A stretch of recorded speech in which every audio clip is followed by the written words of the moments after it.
മഴക്കാലം എന്നാൽ രോഗങ്ങളുടെ കാലം കൂടിയാണ്. പ്രധാനമായും ഈ മഴക്കാലത്ത് മനുഷ്യരിലേക്ക് പകരുന്ന സാംക്രമിക രോഗങ്ങൾ 3 തരത്തിലാണ്. 1. ജലജന്യ രോഗങ്ങളായ ടൈഫോയിഡ്, കോളറ, ഹെപ്പറ്റൈറ്റിസ്, മഞ്ഞപ്പിത്തം മുതലായവ.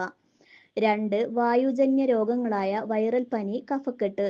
3. ജന്തുജന്യ രോഗങ്ങളായ എലിപ്പനി, ഡെങ്കിപ്പനി, മലേറിയ മുതലായവ. രോഗം വന്നിട്ട് ചികിത്സിക്കുന്നതിനേക്കാളും എത്രയോ നല്ലത് രോഗം വരാതെ സൂക്ഷിക്കലാണ്. അടുത്തതായി ചില സാംക്രമിക രോഗങ്ങളെ നമുക്ക് പരിചയപ്പെടാം.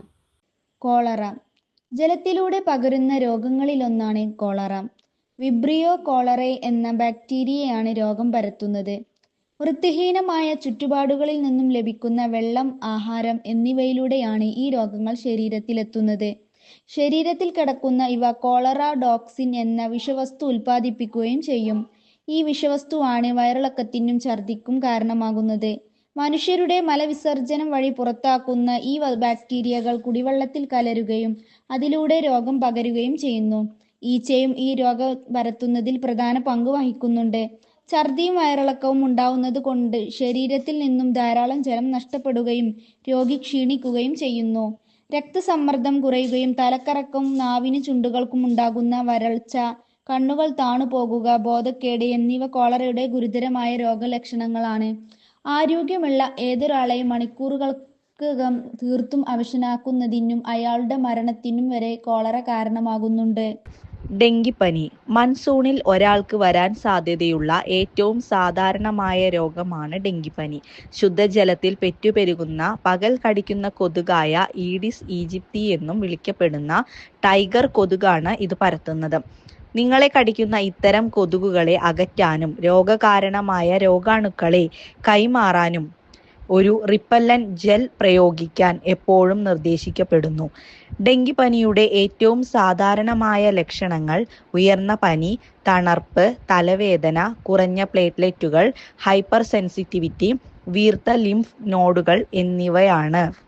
മഴക്കാലത്ത് കടന്നു പിടിക്കാൻ സാധ്യതയുള്ള ഒരു അസുഖമാണ് വൈറൽ പനി. വൈറൽ പനിയുടെ ലക്ഷണം മുഖ്യമായി തലവേദന, ക്ഷീണം, വിശപ്പില്ലായ്മ തുടങ്ങിയവയാണ്.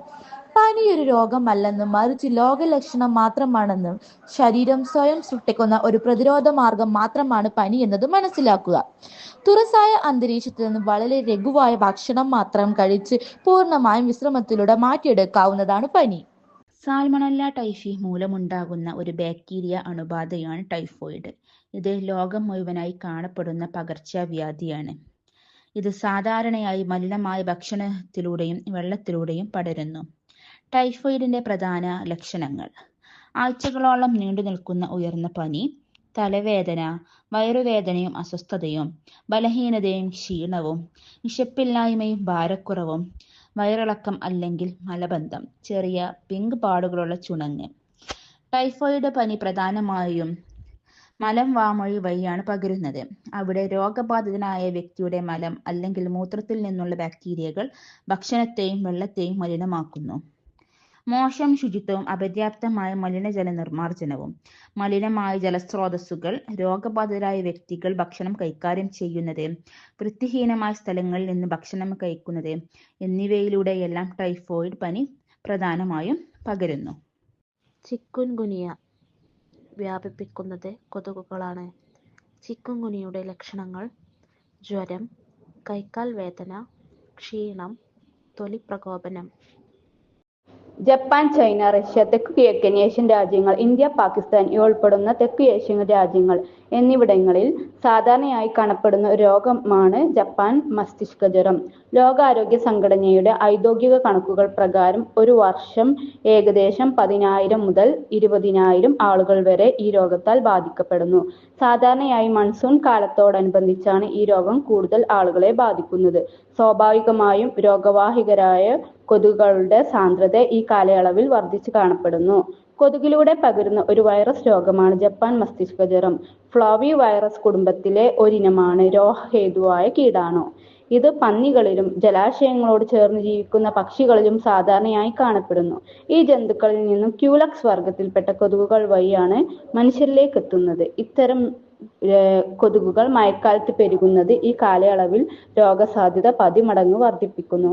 രോഗലക്ഷണങ്ങളും സങ്കീർണതകളും. വൈറസ് ശരീരത്തിൽ പ്രവേശിക്കുന്നതിനും രോഗലക്ഷണങ്ങൾ പ്രത്യക്ഷപ്പെടുന്നതിനുമിടയിൽ 5 ദിവസം മുതൽ 3 ആഴ്ചകൾ വരെ കടന്നു പോയേക്കാം.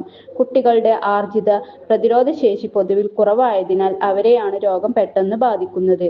ഏതൊരു വൈറസ് രോഗത്തെയും പോലെ കടുത്ത പനിയും പേശീവേദനയും തുടക്കത്തിൽ കണ്ടുവരുന്നു. സാധാരണ വൈറസ് രോഗങ്ങളിൽ കാണുന്ന തൊലിപ്പുറമേയുള്ള പാടുകൾ ഈ രോഗങ്ങളിൽ കാണാറില്ല. തുടർന്ന് ശക്തിയായ തലവേദനയും പ്രകാശത്തിലേക്ക് നോക്കുവാൻ ബുദ്ധിമുട്ട്, ഓക്കാനം, ഛർദ്ദിൽ എന്നീ ലക്ഷണങ്ങൾ കണ്ടേക്കാം. എന്നാൽ തുടർന്ന് മസ്തിഷ്ക സംബന്ധമായ ലക്ഷണങ്ങളോ സ്വഭാവത്തിലെ മാറ്റങ്ങൾ, ചുഴലി, ബോധക്ഷയം, നാഡീസംബന്ധ ലക്ഷണങ്ങളോ കണ്ണുകളെയോ നാക്കിനെയോ ബാധിക്കുന്ന തളർച്ച, കൈകാലുകളിലെ തളർച്ച, പക്ഷാഘാതം കണ്ടു തുടങ്ങിയാൽ രോഗം അതിനെ ഏറ്റവും ഗുരുതരമായ അവസ്ഥയിലേക്ക് മാറുന്നതായി നാം മനസ്സിലാക്കണം.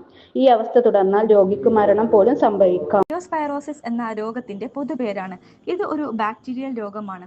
ലെപ്റ്റോസ്പൈറ എന്ന ബാക്ടീരിയയാണ് ഇതിന് കാരണമാകുന്നത്. മനുഷ്യർക്കും മൃഗങ്ങൾക്കും ബാധിക്കാവുന്ന ഒരു ജീവാണുബാധിത രോഗമാണിത്. പടരുന്ന വഴികൾ: പ്രധാനമായും എലികൾ, നായകൾ, പശു, പുലി മുതലായ മൃഗങ്ങളുടെ മൂത്രത്തിലൂടെ രോഗാണു പുറത്തു പോകുന്നു. ഈ മൂത്രം ചേർന്ന വെള്ളം, മണ്ണ് എന്നിവയിൽ സ്പർശിച്ചാൽ മുറിവുകൾ മുഖേന, കണ്ണ്, വായ് എന്നിവയുടെ ലൈനിങ് മുഖേന അല്ലെങ്കിൽ തൊലിയുടെ പൊരുത്തങ്ങൾ വഴി ഈ രോഗം മനുഷ്യരിലേക്ക് പകരാം. ലക്ഷണങ്ങൾ: കഠിനമായ പനി, തലവേദന, ശരീരവേദന, കണ്ണ് ചുവപ്പ്, വയറുവേദന, ഛർദി, ചിലപ്പോൾ കൈകൾ, കാൽ എന്നിവയിൽ വേദനയും നീരും. പരിശോധനയും ചികിത്സയും: രക്തപരിശോധനയിലൂടെയാണ് രോഗം സ്ഥിരീകരിക്കുന്നത്. രോഗം സംശയിക്കുന്ന പക്ഷം ആന്റിബയോട്ടിക് ചികിത്സ ഉടൻ തുടങ്ങണം. ഗുരുതരാവസ്ഥയിലായാൽ ആശുപത്രിയിലെ ICU ചികിത്സ ആവശ്യമായി വരാം.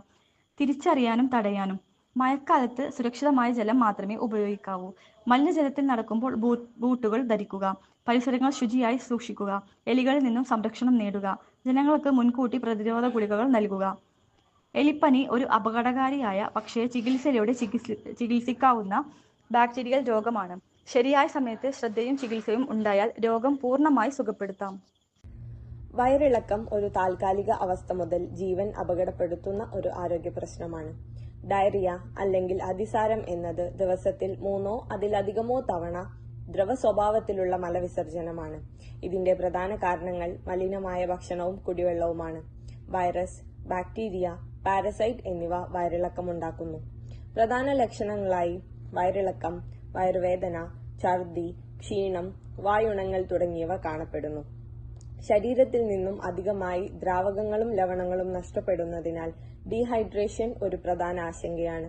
ചികിത്സക്കായി കൂടുതൽ വെള്ളവും ORS ദ്രാവകങ്ങളും എടുക്കാം. രക്തം കലർന്ന മലമോ ഇല്ല രോഗാവസ്ഥ തുടർന്നുകൊണ്ടോ പോവുകയാണെങ്കിൽ എത്രയും പെട്ടെന്ന് ഡോക്ടറെ സമീപിക്കേണ്ടതാണ്. പ്രതിരോധത്തിനായി തിളപ്പിച്ച അല്ലെങ്കിൽ ഫിൽട്ടർ ചെയ്ത വെള്ളം മാത്രം കുടിക്കുക. ശുദ്ധമായ ഭക്ഷണം കഴിക്കുക. ഭക്ഷണം കഴിക്കുന്നതിനു മുമ്പും ശൗചകൃത്യങ്ങൾക്ക് ശേഷവും കൈ കഴുകുക. തെരുവു ഭക്ഷണങ്ങൾ ഒഴിവാക്കുക എന്നിങ്ങനെയുള്ള ശുചിത്വ പ്രമാണങ്ങൾ പാലിക്കേണ്ടതാണ്. മലമ്പനി മനുഷ്യരിലും മൃഗങ്ങളിലും കൊതുക് പരത്തുന്ന ഒരു സാംക്രമിക രോഗമാണ് മലമ്പനി അഥവാ മലേറിയ. ചതുപ്പ് പനിയെന്നും ഈ രോഗം അറിയപ്പെട്ടിരുന്നു. ഏകകോശ ജീവികൾ ഉൾക്കൊള്ളുന്ന ഫൈലം പ്രോട്ടോസോവ വിഭാഗത്തിൽ പ്ലാസ്മോഡിയം ജനുസിൽപ്പെട്ട പരാദങ്ങളാണ് ഈ രോഗമുണ്ടാക്കുന്നത്. ഇവ അരുണരക്താണുക്കളിൽ ഘനീഭവിക്കുമ്പോഴാണ് മലമ്പനി ലക്ഷണങ്ങൾ പ്രകടമാകുന്നത്. അനോഫിലിസ് ജനുസിൽപ്പെടുന്ന ചില ഇനം പെൺകൊതുകുകളാണ് രോഗം പരത്തുന്നത്. രോഗബാധയുണ്ടായി 8 മുതൽ 25 ദിവസങ്ങൾക്കു ശേഷമാണ് രോഗലക്ഷണങ്ങൾ സാധാരണഗതിയിൽ കാണപ്പെട്ടു തുടങ്ങുന്നത്. രോഗപ്രതിരോധത്തിനായി ആന്റി മലേറിയൽ മരുന്നുകൾ കഴിക്കുന്നവരിൽ രോഗലക്ഷണങ്ങൾ താമസിച്ചു കാണപ്പെട്ടേക്കാം. എല്ലാ മലേറിയ രോഗികൾക്കും ആദ്യ രോഗലക്ഷണങ്ങൾ ഒരുപോലെയല്ല. രക്തത്തിലെ അണുബാധ, ഗ്യാസ്ട്രോ എൻറ്ററൈറ്റിസ്, വൈറൽ രോഗങ്ങൾ എന്നിവയോടും രോഗലക്ഷണങ്ങൾക്ക് സാദൃശ്യമുണ്ട്. തലവേദന, പനി, വിറയൽ, സന്ധിവേദന, ഛർദി, ഹീമോലിറ്റിക് അനീമിയ, മഞ്ഞപ്പിത്തം, ഹീമോഗ്ലോബിനൂറിയ, റെറ്റിനയ്ക്ക് തകരാറ് സംഭവിക്കുക എന്നീ രോഗലക്ഷണങ്ങൾ കാണപ്പെടാറുണ്ട്. 30% ആൾക്കാർക്കും ആശുപത്രിയിലെത്തുമ്പോൾ പനി കാണപ്പെടില്ല. സാധാരണയായി മലമ്പനി കാണപ്പെടാത്ത മേഖലകളിൽ രോഗലക്ഷണങ്ങളുടെ അവ്യക്തത കാരണം മലമ്പനി തിരിച്ചറിയാൻ സാധിക്കാറില്ല. ചാക്രികമായി പനി വരികയും പോവുകയും ചെയ്യുകയും അതോടൊപ്പം വിറയൽ, പനി, വിയർപ്പ് എന്നിവ കാണപ്പെടുകയും ചെയ്യുക എന്നത് മലമ്പനിയുടെ ലക്ഷണമാണ്. ഇത് പ്ലാസ്മോഡിയം വൈവാക്സ്, പ്ലാസ്മോഡിയം ഓവേൽ എന്നീ തരം രോഗകാരികളിൽ 2 ദിവസം കൂടുമ്പോഴാണ് സാധാരണഗതിയിൽ ഉണ്ടാവുക. മഞ്ഞപ്പിത്തം മഴക്കാലത്ത് വളരെ വേഗത്തിൽ പടർന്നു പിടിക്കുന്നു. ഭക്ഷണത്തിലൂടെയും വെള്ളത്തിലൂടെയും അകപ്പെടുന്ന മാലിന്യങ്ങളാണ് രോഗകാരണം. ക്ഷീണം, കടും മഞ്ഞനിറമുള്ള മൂത്രം, കണ്ണിന്റെ വെള്ള മുഴുവൻ മഞ്ഞനിറമാകൽ, ത്വക്കിന് മഞ്ഞനിറം, പനി തുടങ്ങിയവ ലക്ഷണങ്ങൾ. മഞ്ഞപ്പിത്തം കരളിനെയാണ് ബാധിക്കുന്നത്. കരൾ സംബന്ധമായ എല്ലാ രോഗങ്ങളിലും പ്രധാന ലക്ഷണം മഞ്ഞപ്പിത്തം തന്നെയാണ്. കരിക്ക്, കഞ്ഞി, സൂപ്പ് തുടങ്ങിയവ ലഘുവായ ഭക്ഷണങ്ങൾ മാത്രം ഈ സമയങ്ങളിൽ കഴിക്കാം. കിയാർനെല്ലി അരച്ചു കുടിക്കുന്നത് എല്ലാ കരൾ രോഗങ്ങൾക്കും നല്ലതു തന്നെയാണ്. ഉദരസ്നാനം ചെയ്യുന്നതും നല്ലതാണ്. മഴയില്ലാത്തപ്പോൾ ഇളം വെയിൽ കൊള്ളുന്നതും നല്ലത്. വ്യാപിച്ചു വരുന്ന പകർച്ചവ്യാധികൾക്കിടയിൽ സാംക്രമിക രോഗങ്ങൾ തടയുന്നതിന് വ്യക്തിശുചിത്വം പാലിക്കുകയും രോഗാണുക്കൾ പടരുന്നത് തടയാൻ ശ്രദ്ധിക്കുകയും ചെയ്യേണ്ടത് അത്യാവശ്യമാണ്. വീടും പരിസരവും യഥാസമയം വൃത്തിയാക്കുകയും കൊതുകുകൾ മുട്ടയിട്ട് വളരാൻ ഇടയുള്ള സാഹചര്യങ്ങൾ ഒഴിവാക്കുകയും ചെയ്യുക. ആഴ്ചയിലൊരിക്കൽ ഡ്രൈ ഡേ ആചരിക്കുക. പൊതുയിടങ്ങളിൽ മലമൂത്ര വിസർജനം നടത്താതിരിക്കുക. തുമ്മുമ്പോഴും ചുമയ്ക്കുമ്പോഴും വായ പൊത്തിപ്പിടിക്കുക. ഇടയ്ക്കിടെ കൈ കഴുകുക. തിളപ്പിച്ചാറിയ വെള്ളം മാത്രം കുടിക്കുക. തുറന്നുവെച്ച ആഹാര പദാർത്ഥങ്ങൾ ഭക്ഷിക്കാതിരിക്കുക. പഴങ്ങൾ, പച്ചക്കറികൾ എന്നിവ ധാരാളം കഴിക്കുക. യഥാസമയം പ്രതിരോധ വാക്സിനുകൾ എടുക്കുക. ചികിത്സയേക്കാൾ നല്ലത് പ്രതിരോധമാണ്. അതിനായി കരുതലോടെ നല്ല നാളേക്കായി നമുക്ക് ഒരുമിച്ച് കൈകോർക്കാം.